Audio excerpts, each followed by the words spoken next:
暗闇の中に浮かび上がるマットブラックの曲線的なボディ。電源スイッチを入れると液晶画面に淡い光が灯って、スピーカーからはユニバース。なんかこう宇宙空間を漂ってるみたいな透き通ったコーラスとパッド。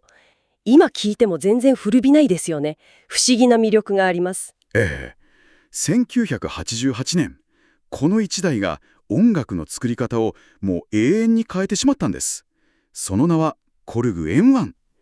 でも驚くのはここからで、数えきれないヒット曲を生んだこの黒い巨人の心臓部にあったのは、わずか4メガバイトの記憶容量でした。現代のスマホで撮った写真1枚にも満たないっていう。4メガバイトですか？今の感覚だとちょっと信じられないですね。高音質なピアノのマルチサンプル一つすらもう到底収まらない。ドラムキットだって厳しいはずです。その制約の中でどうやって世界を変えるほどのサウンドを生み出したのか、がぜん興味が湧いてきました。そうなんですよ。限られた容量の中で技術者たちが何を削って何を磨き上げたのか。今日は90年代の空気そのものを設計したとまで言われる伝説の電子楽器 M1 の栄光の物語をあなたと一緒に深く掘り下げていこうと思います。いいですね。静かな夜に古い機材の話にじっくり耳を傾けるのも。楽しみにしています。この番組ではですね、時代を彩った電子楽器たちの物語を単なるスペックの羅列じゃなくて、マニュアルの奥底にある技術的な背景とか開発者の情熱まで含めて深く、そして愛情を持って解説していきます。派手な演出はありませんけど、その分じっくりと一つの機材の魅力に浸っていただけるかなと。コーヒーでも片手にお付き合いください。こうした静かな語らいが気に入っていただけたら、ぜひチャンネル登録と高評価ボタンで応援していただけると嬉しいです。さて、では時計の針を1988年に戻しましょうか。M1 が誕生した当時のシンセサイザー市場はまさに群雄割拠の時代でした。1988年、バブル経済の真っ只中で音楽業界もすごく華やかでしたよね。シンセの技術も日進月歩で各社が個性を競い合ってた、そんな印象です。その通りです。一つはヤマハの DX7。きらびやかで金属的な FM 音源で80年代のポップスサウンドを定義した名機です。DX7。そしてもう一つがローランドの D50。こっちは LA 音源という方式でサンプリングされたリアルなアタック音にシンセの持続音を組み合わせることで非常に空気感のあるサウンドを実現していました。なるほど。金属的でデジタルなサウンドのヤマハとリアルさとシンセの表現力を両立させようとしたローランド。全く方向性の違う2強が君臨していたと。その中でコルグはどっちの路線を追うのか、それとも全く新しい第三の道を示したのか、そこが勝負の分かれ目だったわけですね。まさにコルグが提示した回答、それが M1 であり、その心臓部である AI シンセシスシステムでした。これはですね、録音されたリアルな波形、つまり PCM データをシンセファイザーとして加工するっていう方式なんです。PCM データというと、つまり本物の楽器の音をデジタル録音した音の断片そのものを音源にするということですね。ご名答です。その音の断片をシンセのフィルターとかエンベロープで自由に加工できるのがミソだったんです。ですが M1 が起こした真の革命はこの音源方式だけじゃないんですよ。ミュージックワークステーションという概念を決定的なものにした点にこそその本質があります。ワークステーション、仕事場っていう意味ですけど、つまり音楽制作の仕事が完結する場所みたいなことでしょうか？その通り。音楽を作るための全てがこの一台に詰まっているっていう意味です。それまでのシンセってあくまで鍵盤楽器だったんですよね。ドラムが必要ならリズムマシン、フレーズを録音するならシーケンサー、音に響きを加えるならエフェクターをってそれぞれ別の機材を用意して大量のケーブルでつなぐ必要があったんです。ミリーケーブルにオーディオケーブル。想像するだけでスタジオの床がスパゲッティ状態になりますね。同期を取るのも本当に一苦労でした。ところが M1 は違ったんです。リアルなドラムサウンド、8トラックのシーケンサー、そしてプロ品質のデジタルエフェクターを2系統も全部内蔵していました。それはまさに革命的ですね。当時のアマチュアからすれば高価なスタジオを丸ごと手に入れるような感覚だったでしょうね。でもちょっと気になったんですけど、プロの視点から見て内蔵シーケンサーとかエフェクトのクオリティって本当に単体の高級機材に匹敵するものだったんですか？良い質問ですね。もちろん当時最高峰だったアカイのサンプラーとかレクシコンのリバーブとまともに比べれば機能とか音質で見劣りする部分はありました。でも M1 の内蔵エフェクトはリバーブ、コーラス、ディレイといった基本をしっかり抑えていて、そのクオリティはデモ制作には十分すぎるレベルだったんです。なるほど。何よりそれらが完璧に同期して一つの機材として手軽に扱えるっていう利便性が細かな音質の差を補って余るある魅力だったんですよ。これ一台あれば曲が完成する。その体験は当時のミュージシャンにとってはもう魔法のようでした。なるほどな。究極のオールインワン機として、アイディアをすぐに形にできるスピード感と手軽さ。それがプロにもアマチュアにも刺さったわけですね。そしてもう一つ、M1 の普及を決定づけたのが価格戦略です。発売当初の定価は24万8000円でした。24万8000円。これだけの機能が詰まってることを考えれば、当時としては、かなり戦略的な価格設定ですよね。ライバル機も同じくらいの価格帯でしたし。これでも十分競争力はあったんですが、コルグは製造コストの最適化なんかに合わせて段階的に価格を改定していって、最終的にはなんと14万9000円まで引き下げたんです。10万円近くもですか。それは、もはや価格破壊と言っていいレベルですね。大学生でもアルバイトを頑張れば手が届く範囲に入ってきますよ。まさにその通りで、結果、プロだけじゃなくアマチュア層まで爆発的に普及しました。ある楽器店の店主が、営業担当が来なくてもお店に置いといておけば勝手に売れていったと回想するほど社会現象のように売れ続けたんです。累計販売台数は推定25万台。これ高額なシンセサイザーとしては今なお破られていない歴史的な記録です。機能と価格、その両輪で市場を完全に制圧したと。でも正直なところ、僕が今 M1 を思い出すとき、真っ先に頭に浮かぶのはやっぱりあの独特の音なんですよ。特にピアノの音とか。あれこそが M1 の伝説を決定づけたんじゃないですかね。その通りです。M1 が単なる便利な機材で終わらず伝説になった最大の理由は音色にあります。特にいくつかのプリセットは楽器の音という枠を超えて90年代という時代そのものを象徴するアイコンになりました。時代を象徴する音ですか。やっぱり真っ先に出てくるのはプリセット番号01、ピアノ16フィートですね。ガンガンガンとなるあの硬くて明るいピアノの音。あなたもきっと90年代のハウスミュージックとか J-POP でもう耳にタコができるほど聴いているはずです。マドンナの防具しかり、国内でもたくさんのヒット曲で使われていましたよね。突き抜けるような存在感。でも今冷静に聞くと本物のグランドピアノとは全然違う音ですよね。むしろどうしてこれがピアノとしてあれほど受け入れられたのか不思議なくらいです。鋭いですね。実はこの音を開発者自身も認めている通り、リアルなピアノではないんです。先ほども触れましたが、当時のメモリー容量はわずか4メガバイト。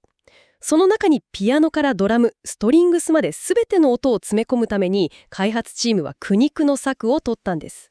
その4メガバイトの壁がここでも立ちはだかるわけですね。ピアノの音って本来は鍵盤ごとにたくさんのサンプルを用意して弾く強さでも音に色を変えるマルチサンプルが必要なんですけど、そんな容量はない。そこで彼らは少数のサンプリング波形のピッチを無理やり引き伸ばしたり、ループ部分を短くしたり、アタックの音を目立たせるような処理を行ったんですね。その結果、本物のピアノが持つ繊細さとか豊かな響きは失われたんですけど、代わりに金属的で明るくアタックの強い独特の音が生まれたんです。なるほど。つまりリアルさを追求した結果ではなくて、制約から偶然生まれてしまった音だったと。それが逆にダンスミュージックのオケの中でも埋もれない前に出てくるサウンドとして重宝されたわけですね。まさに怪我の巧妙です。この M1 ピアノはリアルさを捨てた代わりに90年代という新しい時代の楽器として受け入れられたんです。そしてもう一つ、M1 の音を語る上で絶対に外せないのがプリセット番号17、オルガン2です。オルガンですか。教会で鳴るような荘厳な音とはまた違うんですよね。全く違います。むしろフロアを揺らす音です。ロビン S の世界的ヒット曲「ショーミラブ」の象徴的なベースラインとしてあまりにも有名ですね。ボコッボコッっていう独特のプラスチック感のあるパーカッシブな低音です。ああ、あの音。言われてみれば確かにオルガン対倍音も感じます。でもあれを聞いてベースギターじゃないって気づく人はほとんどいないでしょうね。僕も今までずっとシンセベースの一種だと思ってました。そうでしょう。実はこの音にも面白い開発秘話がありまして。開発者によれば、この音はプリセット16番のオルガン1という音のアタック部分にあるパーカッション音をカット。つまりトランケートして作られた、いわばバリエーションに過ぎなかったそうなんです。それってつまりデータの使い回しじゃないですか。まあ、言い方は悪いですけどそうなりますね。容量を節約するための、これもまた苦肉の策だったと。しかし、そのアタックを削ぎ落としたことで生まれたソリッドな低音が、後のディープハウスとか UK ガラージにおけるベース音の標準、いわゆる定石を形作ることになったんです。今でも現代のソフトシンセ、セラムなんかでこの音を再現する方法が YouTube で解説されるほどの影響力です。一つの音楽ジャンルのスタンダードになってしまう。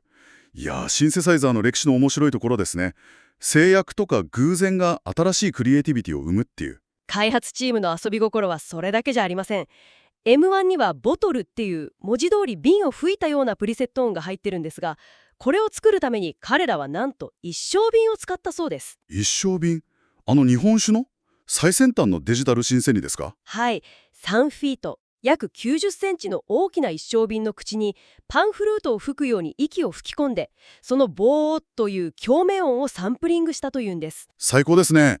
80年代末の最先端デジタル機器の開発現場でエンジニアが一升瓶を抱えて息を吹き込んでる姿を想像するとなんだか微笑ましくなります。その泥臭さがいい。へえ、最先端のデジタル機器の中にアナログな一升瓶の音が息づいている。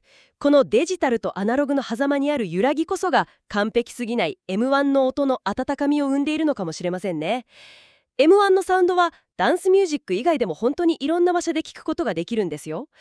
例えばアメリカの国民的コメディドラマ隣のサインフェルド、ご存知ですか？もちろんです。